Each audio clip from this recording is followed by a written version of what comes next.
Children always learn from their parents. They don't do what you say, but they learn.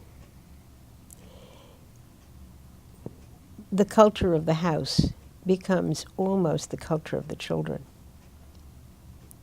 Their peer group adds to it or becomes the be-all and end-all of it when they're teenagers and then when they go to college. So you're really competing with a very dynamic future of your children when you have them at home, because things change when they become teenagers. You have to realize what a brief time it is you have with your nuclear family, and you have to make it as rich an experience as possible. If Jewish identity is important to you, read, explore, develop a broad base in it. Don't rely on the Hebrew school teacher to make a Jew out of your child. It won't happen at all.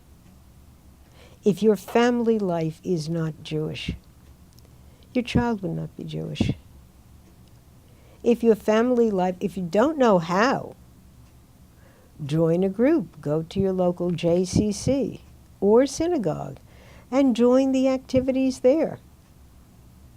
And build a base around those activities if it's important to you. And believe me, any child who is that rooted is going to be more stable.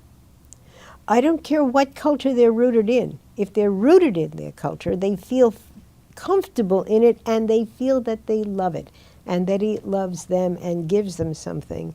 It gives them their history. It gives them their identity. They'll feel proud of it. And it gives them something to last all their lives.